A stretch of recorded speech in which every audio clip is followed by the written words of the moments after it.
up in the sky, the birds, the planes. Jason J. Lewis, the voice of Superman on Justice League Action.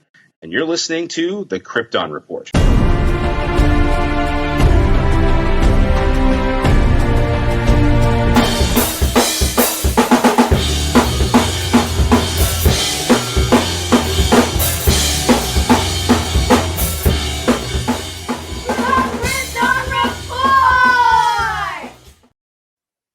What up, everybody?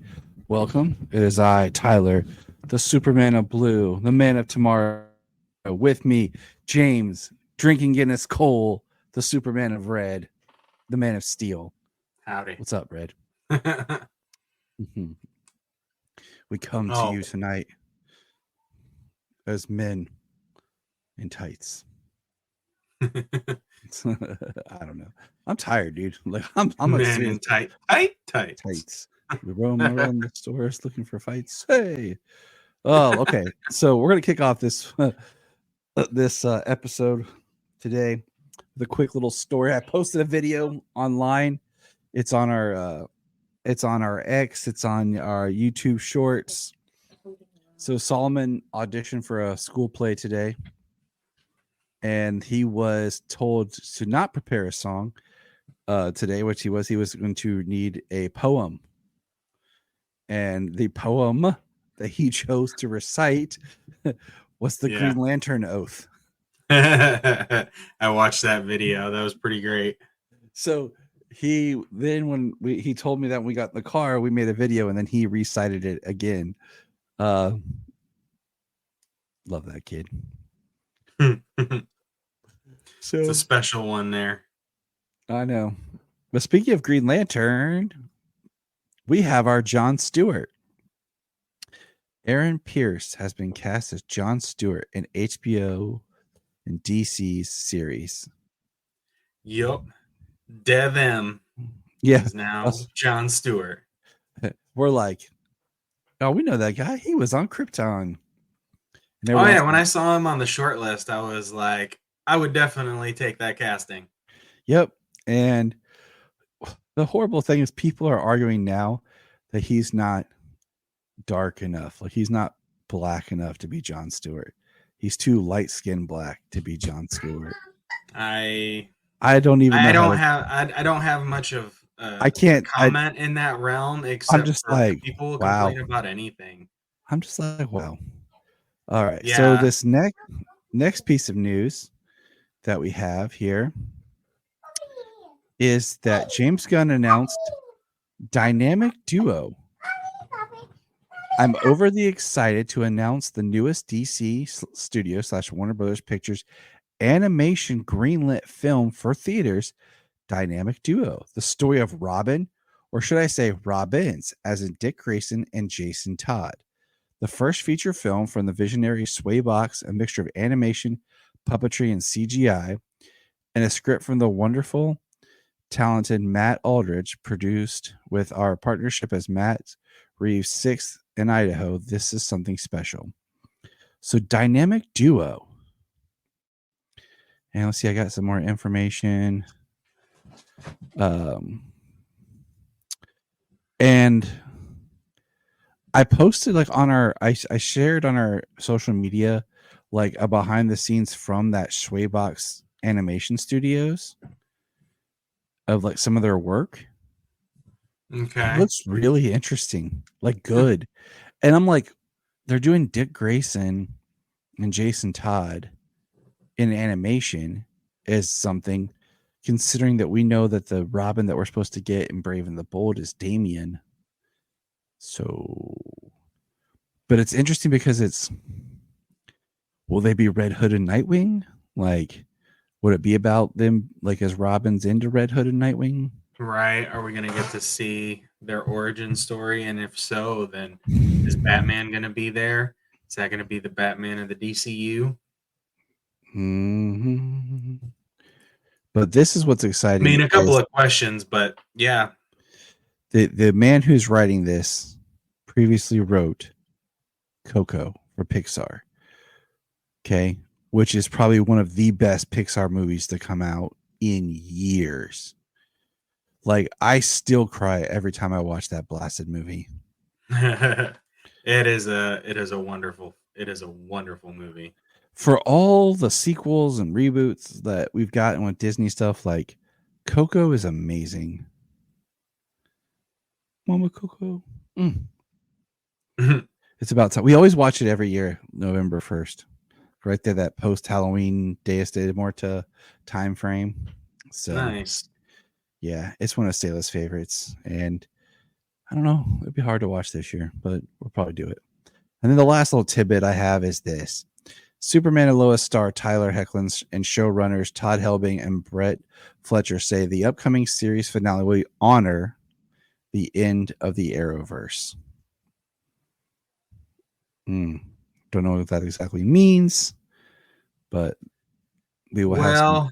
I mean, we're curious as to what the future holds this season over the next 8 weeks, but it's been a pretty great show the whole time. So I think if they're saying the end of the Arrowverse, I'm not sure if they're gonna like show anything from the Arrowverse, or if they're just like, since this is the final show that's ending, that kind of came out of that whole Arrowverse era, like it's gonna end well. You know, that they have faith in it.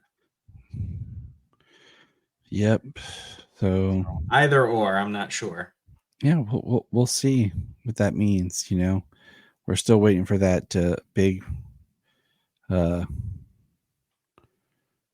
thing that they were talking about. But hey, whatever.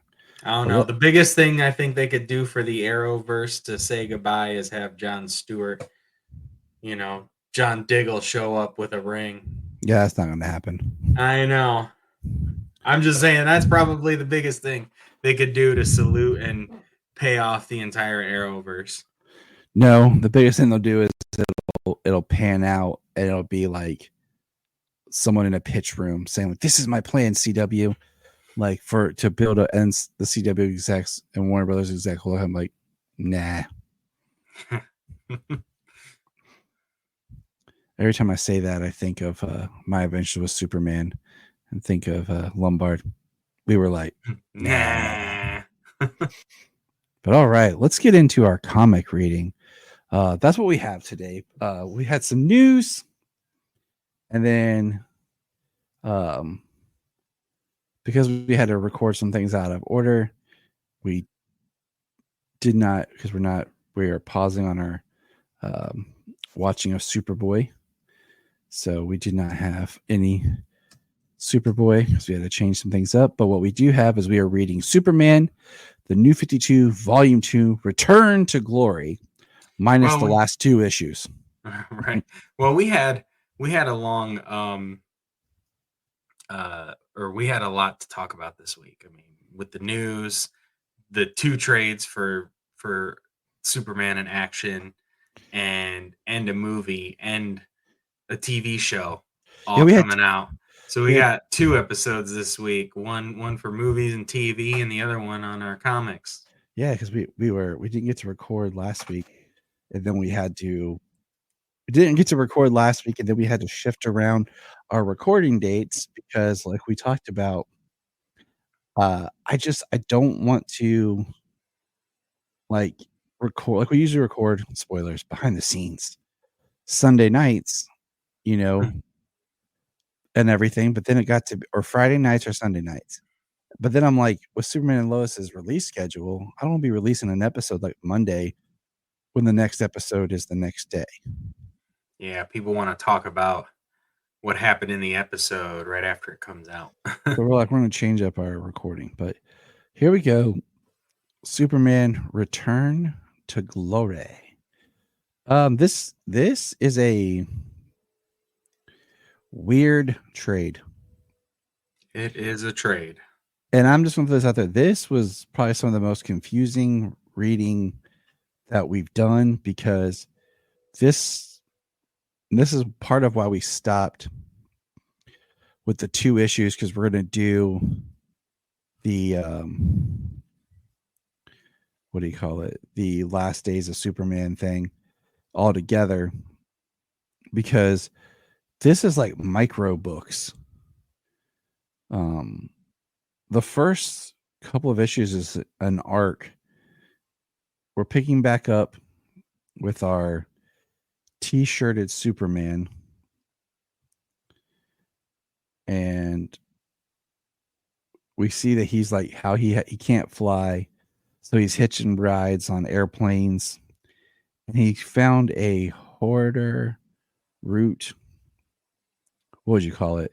Like hub, and he was going to check out, and he ends up getting in a fight with another superpowered being who's supposedly a quote unquote god that he defeats.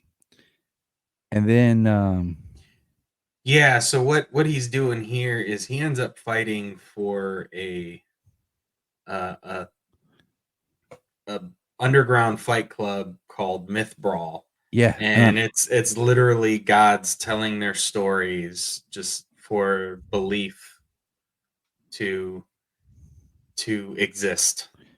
and what did you just think about this? Like, we don't have to go like issue by issue this, but what did you just think about this whole this idea, this concept, where he actually puts on another cape and some red like wrestling looking boots, as Superman, and he joins this fight club? And so I mean, with the way that they took this story arc of him being depowered and his identity being revealed all at the same time, like he tries to hide, and and it makes it hard for him to hold down a job and things. Like, he had one before, but everything that has continually happened, which we find out going through this whole story, is it's all been masterminded by Vandal Savage.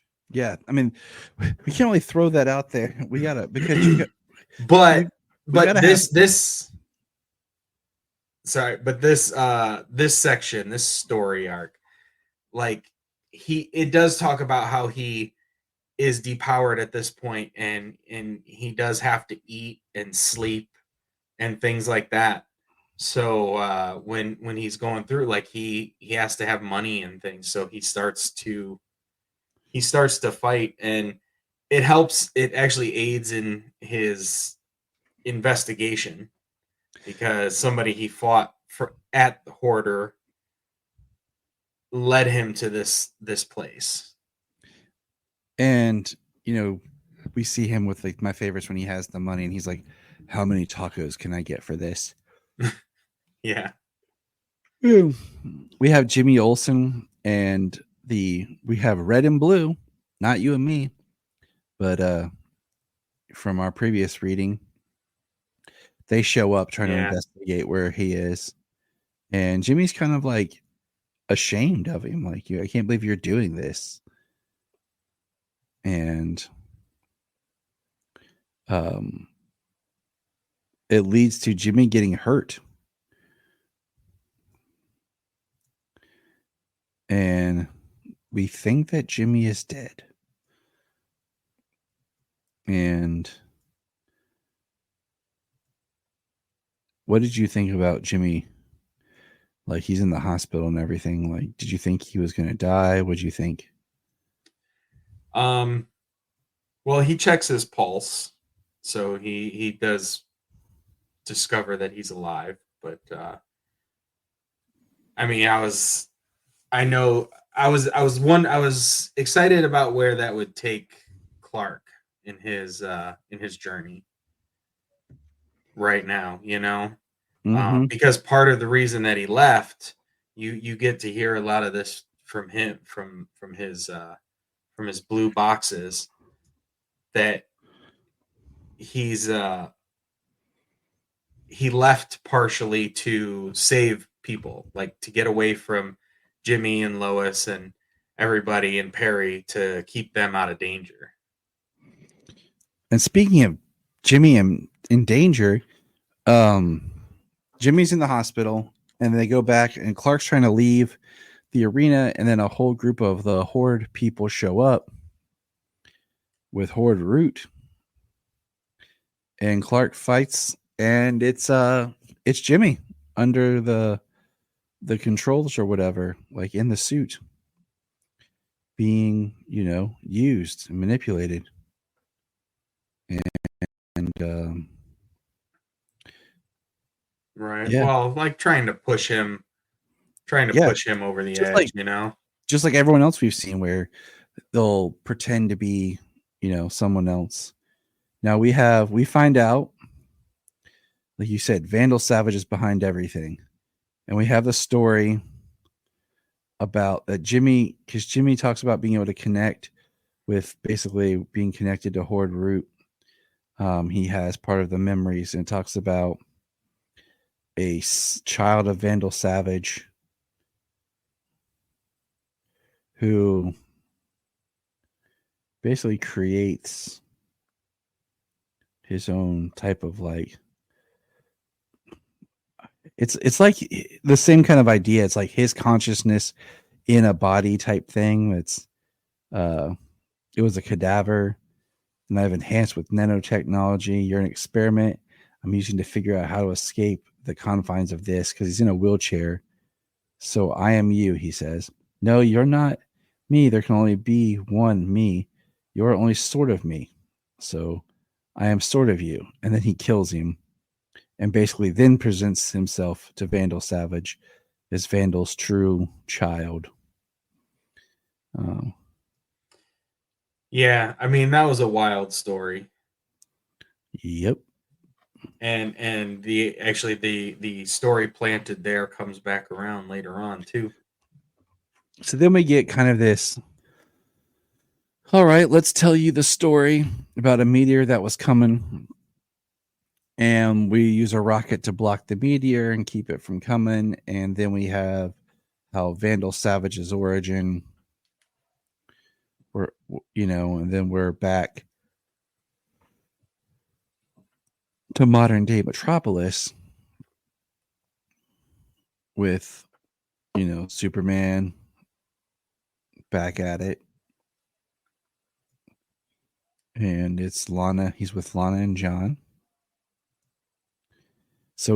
And this is just basically, the biggest part of this is telling us the story of the Comet and Vandal Savage. And then, Superman Clark goes to the Justice League Tower, goes because they're going on a mission, and he confronts Lex. And they're basically like, this is not your job anymore. You're like, you can't do anything that we need. Well, yeah, I mean, he can't go on a mission to space where he's not invulnerable out in space.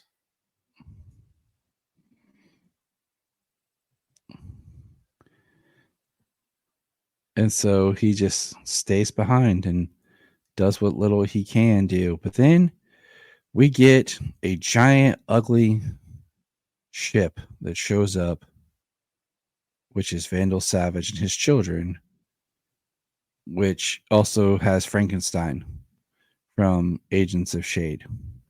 So we have Horde Root, and we have Wrath and Vandal. And my computer froze. There we go. Well, yeah, Vandal Savage. He's got Stormwatch, the Stormwatch carrier, where the Agents of S.H.I.E.L.D. was like. Now, located. when we get into Savage Dawn, okay, which is a combined trade that has all the different chapters in it, we do start getting in this volume these pages that state previously in Superman Savage Dawn, having successfully merged the Justice League Watchtower with Stormwatch carrier Vandal Savage and his army have defeated the Justice League. As Savage siphons the imprisoned League members' powers for his own use, a desperate Superman, aided by Steel and members of the Justice League United, temporarily find renewed strength through the charging his cells inside Metallo's original kryptonite-powered armor. The more almost proves fatal. After freeing Wonder Woman, the Man of Steel lays motionless while Savage forces to capture the remaining League and power up his spacecraft for the next step in the Immortals grand design. So that helps, kind of catch up when if you're not reading the other books.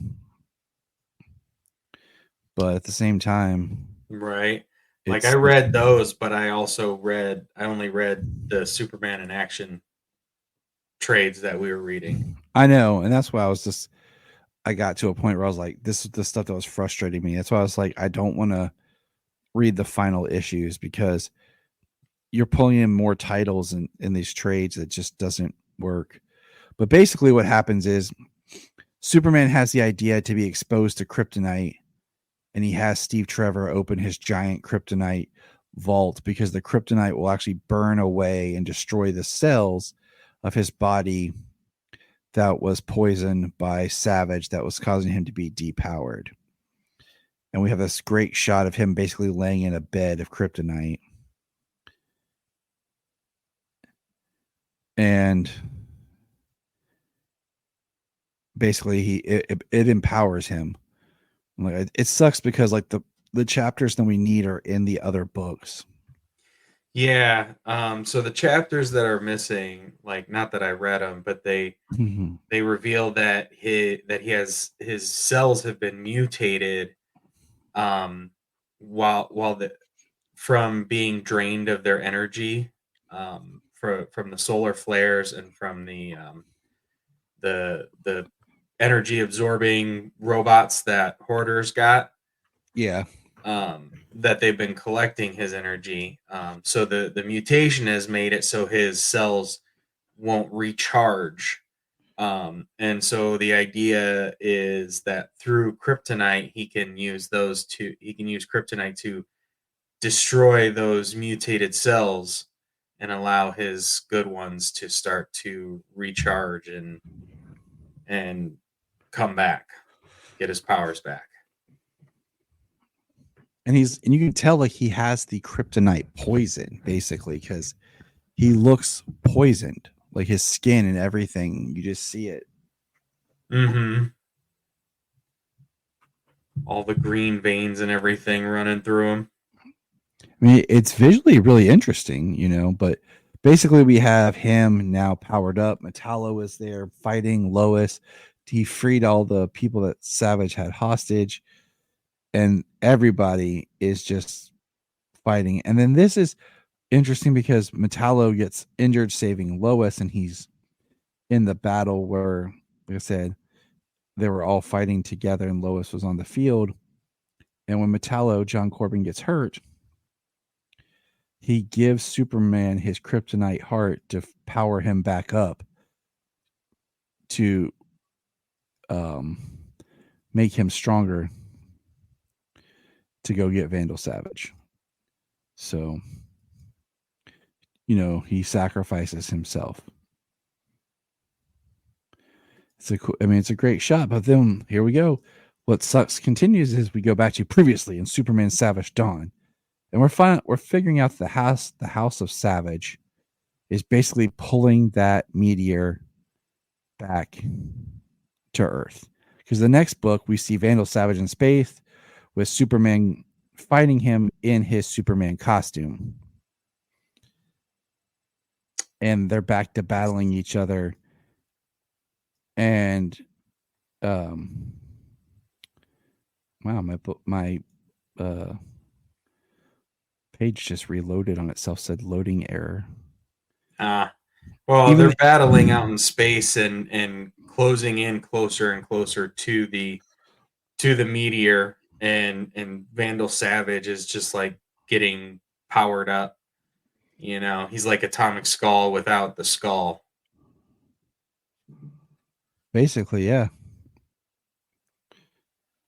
And Clark, he goes to get his ship.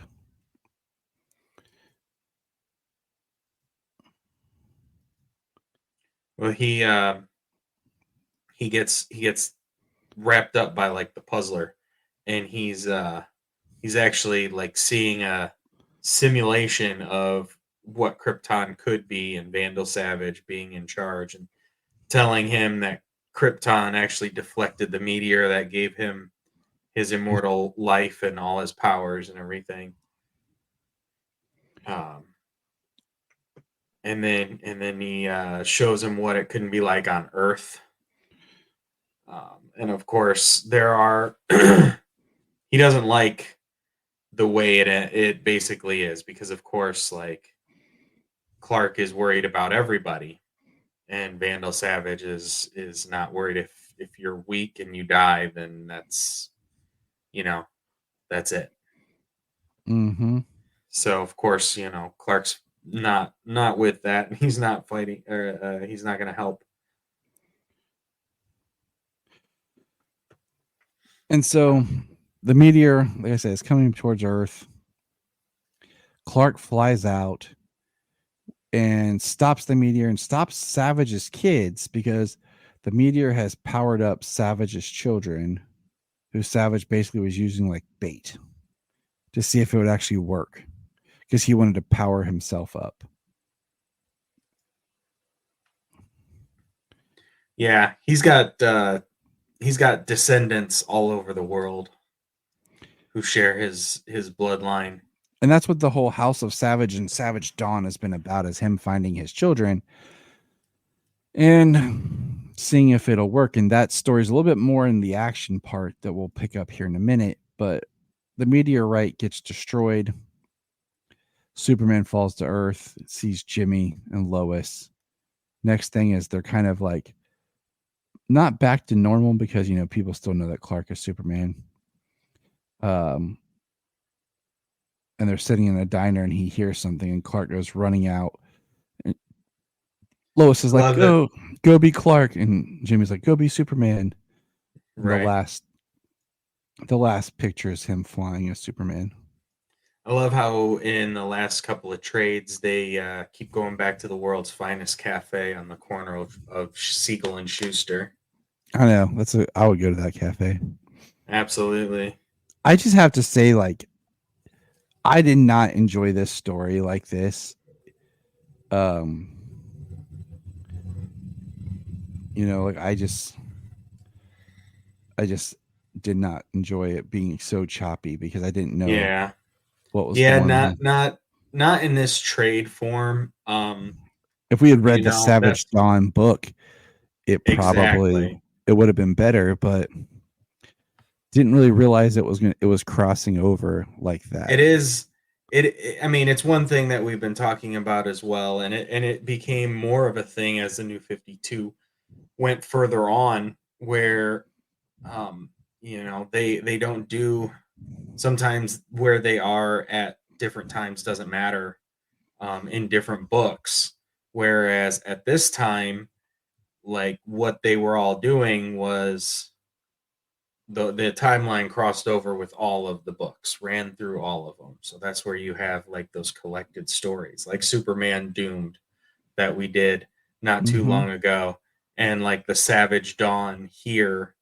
And then I'm sure, because we were going to read the Final Days trade that they have on here, which is going to collect all of those stories from across all of the books, which is going to include Superman and Wonder Woman as well. Yep. And it'll make a which were tied to these stories here. Superman and Wonder Woman books were tied to these, had chapters in this story. So and there's things there that we didn't read. Yeah, and it sucks because it was only for what do you call it? Certain like events, like Savage Dawn, Doomed, and Hell on Earth. Right. Where they did these massive like crossovers there, and it just feels like, man, it would have been, we had planned even more, instead of just trying to do, but that was part of the experiment, was, can you read a title straight? Because we always talked about in the New 52, it felt like things were written more for trades. And in some instances, they were. In others, no. In others, yeah, it was for an entire overarching storyline. So it got harder and harder, but now we're in Action Comics Last Rites. How you feeling about this one, James? It filled in some of our gaps from our stories, but not every one of them. So I like that. In this one, we actually got to see Superman fall into the fortress, and his DNA was recognized. So Yes. it kind of was like, here you go. What he's been doing with this kryptonite poisoning has It worked. Yeah, it worked, and that's how he was able to get his costume back. You know, the book starts with basically where he took over Stormwatch and has these probes attacking. We get Steel and Stargirl and Animal Man helping Superman out, and we have Superman in a suit that's basically starting to kill him, and he's okay with that, and that's where they rescue Wonder Woman. And this is where Wraith realizes what her father, Vandal, is doing to her and her siblings. And the next is where we start to see Vandal reaching out with these orbs and to find the people connected to his genome.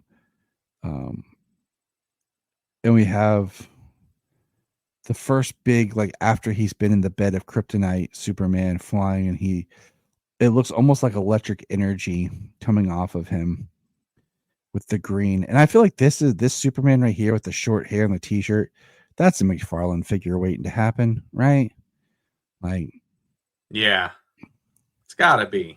Like that's just it's a different version of Superman we don't have compared to how many times they keep releasing ones that look exactly the same with a few tweaks. But Superman fights one of probably the funniest of the Vandal Savage children, because it's a child with the body of like 3 times the size of Superman as a bodybuilder with a child's head. Yeah, he's like a massive barbarian with a child's head. And so we find that Vandal has done something to Jupiter, and that's where we see he is there trying to pull the meteor with everything he's collected to Earth.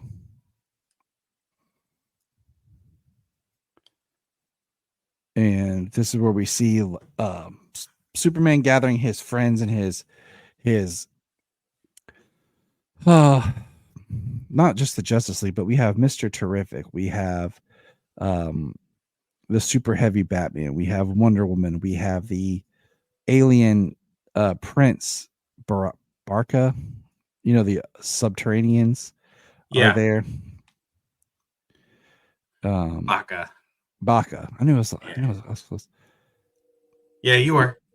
So we have everything we've been reading in these past 2 volumes kind of coming together. You know, Superman goes to fight Vandal. And this is where we get more about Vandal saying how he's just using his kids to test to see what the meteor returning would do. And we have Superman basically wearing a reminds me of some of the jewelry that Jania has, where it's a cool necklace with a wrapped stone. Right. But in this case, it's a giant piece of kryptonite. Yeah, and at this point, it's John Corbin's heart. It's the kryptonite that powers the Metallo armor. And then this is where we get to the point where Vandal shoots Superman, and he falls into where Vandal was trying to uproot the Fortress of Solitude. And he falls into it, and that's when, like you stated, with the falling inside, the bioscan recognizes him. Oh, it's like, oh, it's Kal-El, because it recognizes his genetic makeup and his cells. And it, like, some of the art in this book, not that the art's bad, but it's like it gives you a frame, and then it gives you the frame, the next image, but see the middle image for like connecting some of the story pieces. It's like and jump and jump. You just kind of put it together in your head, like, oh, okay, that's what's happened. But this is where he pops out in his suit, and it kind of recounts like his story about everything he's been through recently with being depowered, and he goes after Vandal, and here comes Vandal's children.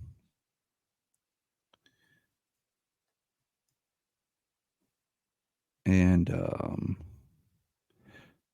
that's pretty much the way it ends. Is weird because, like I said, this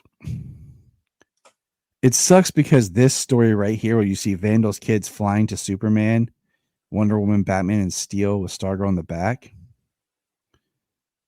we have to jump to Superman for the actually end of it that we already saw. Yep. So I did not like these two traits. The action one was so much just the Savage Dawn stuff. And it's a lot, but it's like you're reading the second and chapter of every story.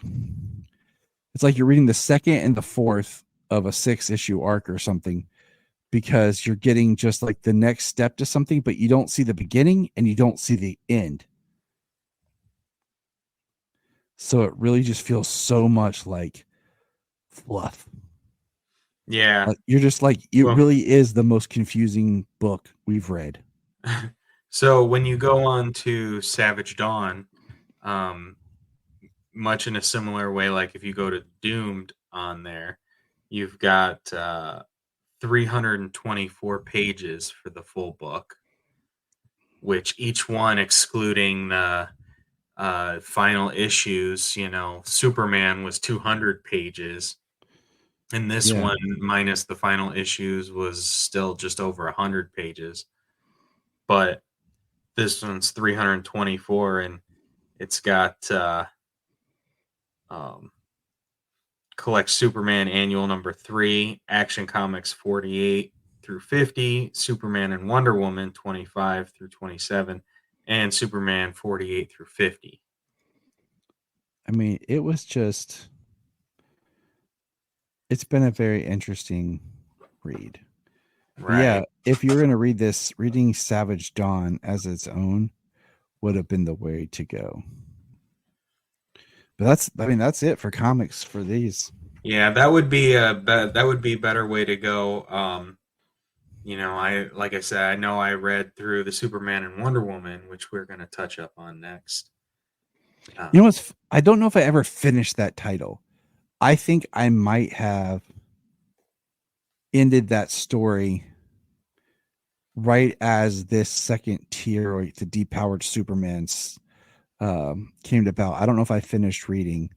I think the last one I remember reading of the Superman Wonder Woman was the one where it's the cover art where it's all red and she has the new armor, which I won't spoil right now because we'll talk about it. And he's got just the t-shirt on. Right.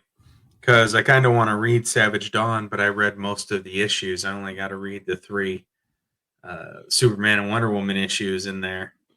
Yep. So, but I mean, that's it for these comments. Like I said, we had to restructure some stuff because originally this episode was supposed to be the comics with Joker. And then we ended up doing, because of not being able to record and everything on time, we just kind of flipped some of our stuff around, and we're trying to stay on schedule. But here we are, a smaller episode.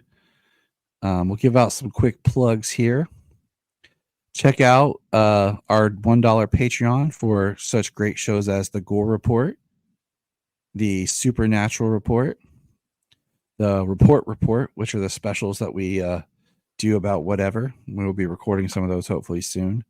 And then join us on Saturday mornings, where we're kicking back and starting our Saturday mornings with Superman. We missed last week because we had some issues with good old YouTube deleting our channel. and we had to submit some things to get that back because it was an error on their part. Well, it's back. So Yeah. I mean, doesn't make up for the frustration, but it's back. Yeah, the frustration and the times it takes. Get to jump into the main man this week. Which is not James Cole himself. Sorry, everybody. No. The main man is Lobo. But check us out and let's check out these awesome little exit videos we've been working on. So here we go. Look up in the sky!